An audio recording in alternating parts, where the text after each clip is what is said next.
akoleka pour répondre bateau. Mon journaliste peut déjà pas comprendre à retourner programme n'a été à retourner été jour à répétition les awapi à retourner été que nze mokobi matin à retourner que mutu abeta ki nini boy stade de France et est le côté mutu sala ki boy petit wana zela boy na boy so yebisa nga image artiste on écoute kala nini na mito ba fan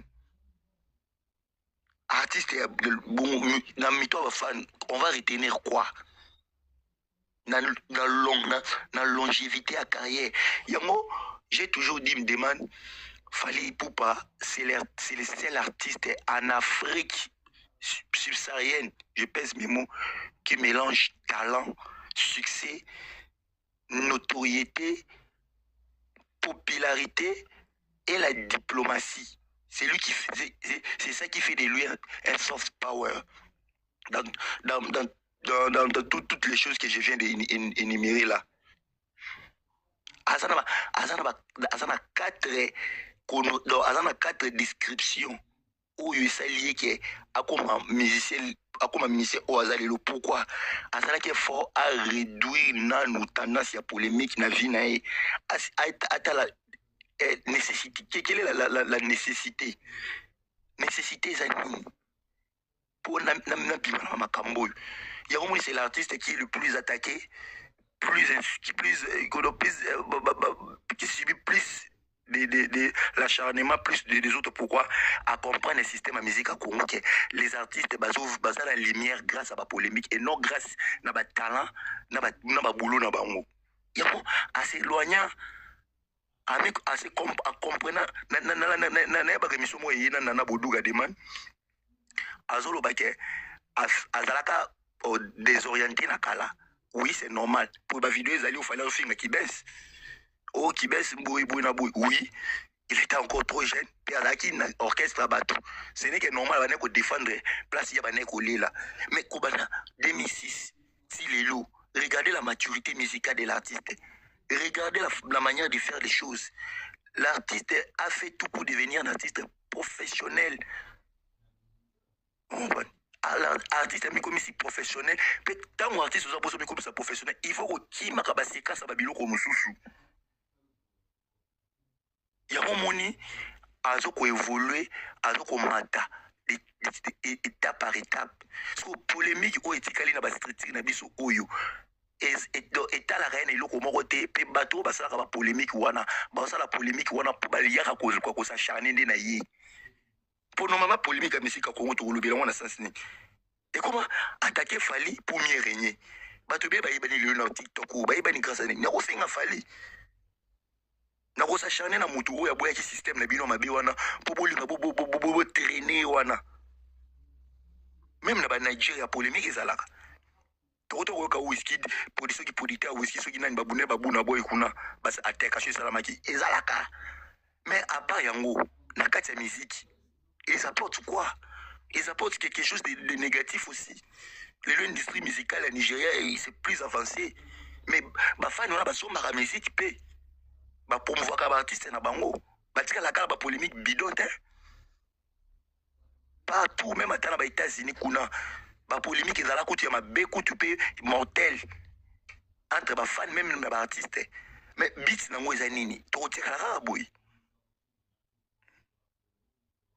C'est ça le problème. Le problème c'est que polémique c'est bien, mais toi il y a une façon que ça là, on bit la polémique, et la polémique loyale, et la polémique orientée vers progrès à l'artiste nabiso. On veut que nos artistes progressent. Ballon on est tellement comme on est tabouille. Et ça que pour musicien ou c'est un artiste nous quand on a polémique et non on a œuvre ça là. Non, là je suis pas d'accord. Et c'est biso ba warrior. Donc c'est la Fally pour la polémique. Jamais. Tout ce plan pour le travail bien fait pendant 20 ans. Tout ce plan pour l'accomplissement pendant 20 ans. Et non pour la polémique. Soit pour la polémique, oh, ça va, ça va, il y a un fanatique, il va changer façon, il y a comme là, il y a s'orienter dans ma cambo. Les lots Fally, il y a comme soft power. Tu sais, des man, quand le président a évoqué le Kouana et qu'il y a un livre Sciences politiques et relations internationales. Parce que moi, je pensais que les soft power, c'était seulement un simple slogan, une simple locution, il y a mot. Mais les soft power, c'est c'est toute une leçon, et ça chapitre mobimba. Et puis ça m'a différentes facultés. La science politique et relations internationales, la faculté des lettres, la faculté à science de l'information et communication. Mais quand on regarde Fally Ipupa, on voit quoi? On voit qu'il y a un artiste qui est diplomate, qui prône la diplomatie culturelle. C'est ça. Il y a un temps présent, il faut qu'il va comprendre qu'on a sens qu'il y a un slogan. Mais immensité l'artiste et dépasser déjà sphère musicale. Et comme il a tendance, mon chouchou. Parce que les soft power, c'est le pouvoir de séduire, c'est le pouvoir de convaincre. Artiste a comme soft power, comment on a le pouvoir de convaincre. T'as l'homme de parlement français 12. Mutu basalisi les présidents organisation ba konzi ba fani ba cette organisation ba honorer mutu avec si bango 12 ba nyongi mais ce que ça qui ba mission mususu ba ka tala taba spe mususu te ba weli sami état qui est visionnaire état qui est soft power akoma ko ibandeni ya ko laver image. C'est il n'est plus qu'un simple ministère tu ba kana ba bandal tu ba ba quartier latin non akoma fallait comme diplomate. C'est un artiste qui fusionne maintenant la musique et la diplomatie. Dans la représentativité du fait, où tout ça dans la minute, il y a un monaka, bisope bawayo, tout ça qui est fort, il y a comme un artiste, il y a un débat moko bouipé, et ça la streeterie, tout même on a une dimension moko bouipé, et ça la paix orientée. À ça, sur mon tout traîner dans le niveau moko bouipé. Pour négocier demande, j'ai un message. Donc, l'artiste va faire son retour le 31 mai Oyo, depuis l'aéroport de Kinshasa, qui sera accueilli. Déjà, il est roi, donc il sera accueilli comme un digne fils du pays qui vient de battre des records. Pour chaque GPT, nous avons na salango et quand il communique un record, il y a artiste francophone à l'Ibosso à Stade de France, nous avons na salango. Chaque GPT quand il communique la première artiste africaine avec double Stade de France. Mais sous batang il a Nino, mais mon taille que Nino est français, donc mon chaque GPT dit na combien na que Nino est français. Les gens ne devraient pas aussi se cultiver, pas surtout dans la communauté en eux. Donc artiste à cause les 31. Déjà 24 communes à Kinshasa mobilisées comme jamais. N'a pas sorti des man. Donc, tout le monde a coupé bandal. Bato basali ba organisation na bandegi na bango. Yango bakimaki samedi parce que samedi il faut créer un embouteillage sur makasi parce que samedi ils aura week-end mort ils aura trop na makambo belé. Yango ils ont jugé bon le 31 mai les retours triomphal. Donc, et si les bons ont tapé sous cadeau na 3 communes, dans des districts différents. Donc, il va recevoir cadeau, il a fallu pour pas. En plein chassé, si en plein Stade de France. Parce qu'avant Stade de France, il fallait habiter un conseil. Donc, les 5 juin déjà, donc, Tchangou, mobilisé, concert à Terra Massamba, donc, concert à remerciement, il y a carrière, concert à remerciement pour tout ce qui est. Tchangou, district où on est représenté pour un artiste. Et ça, cadeau.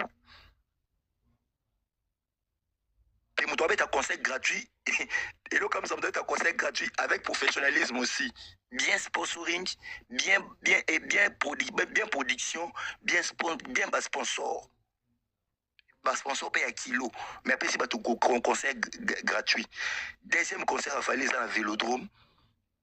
Bana Vélodrome qui tambo donc ça ko sepela les dégâts donc tant ba bona qui annonce ba mona ngolo la fête parce que fallait c'est rare tu t'habites à concert public rare ça fait 4 ans ou 5 ou 3 ans à te livrer sur un concert public à la livrer un concert public très rare donc ba mon niveau sous na Vélodrome et puis bana nyonso ya Kasavu bo baza côté à Bandal bana nyonso lingwala Gombe ngiri centre culturel et vous allez déviager pour tout le centre culturel et artistique pour les pays de l'Afrique centrale ina en face à parler du peuple donc on a continué aux dégâts à Souka centre culturel eza nini ya sika esalami baartiste mpenza mingi babeta mpe kuna ti 2000 places na théâtre. Donc ekozala moment moko exceptionnel ya cadeau, eza mpenza cadeau wana mpenza fala offrir bato cadeau moko inoubliable. Ce que j'aime chez lui, soki alobi likambo akokisaka na ye, soki mpe alobi likambo akokisi te ayaka kosexcuse. Voilà. Merci Deman. Merci de Guzman na makambo lobi ezalaki très important et poussenga ke na luka pe na poser yo question mususu likolo. Sikoyo na makambo nyonso oyo lobi na ndenge ke babiloko misusu faut changer. Ozomona te ke eza causé par rapport ya musique na biso ezalaka na lignée moko te. Ozomona te ke musique na biso il faut ba formater yango to batango mwa mise à jour moko boye pona makambo échanger. Et na kolobela bongo tozolobela siko pe bato ya media eloko nini media ekoki ko apporter pona ba musicien na biso makambo changer moni ndeno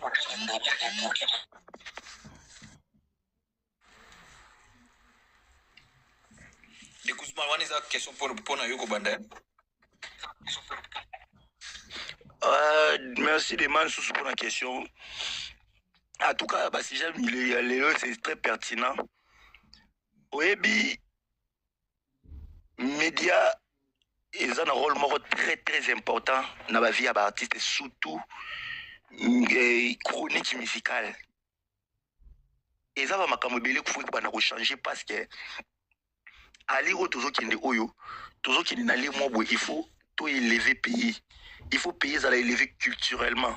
Mais pour payer ça élever culturellement, ils aussi un média, ils ont la média moko ya conscience. Ils ont la média moko boui oyo bakoki ko sala en sorte que grâce na bango pe ba booster ba artiste ba kini plus loin. Ils ont fait exprimer mon très important. Oui, Deman, lelo to koma na sens que chronique musicale et comment bato bakoma na chronique ya haine au lieu ya chronique ya profondeur. Est-ce que mutu pinza ko fana ko sepela na bato tout genre a sepela la mission lo ba jazz kavulu ba Marley azi pene sengo pinza ya ko apprendre quelque chose. Je ne crois pas. Est-ce que mutu lo ko fana pa zo pa sengo ya ko landa ba chronique lo ko ya ba Virginie bato consort. Je ne crois pas. Alors que na système ya kala journaliste azaki na mokongo ya musicien te. Lelo bato ba journaliste ba chroniqueur ba koma ko vivre na dépend ya ba musicien. Et là aujourd'hui pour le système ya ngwana chroniqueur alingi kozala taché trop na musicien au lieu à sala musala dans les na partialité na nyonso. Pour na kala tozaka na Paul Mokelenge tozaka na balukuku sampu bato azaka belé babiloko kozala te.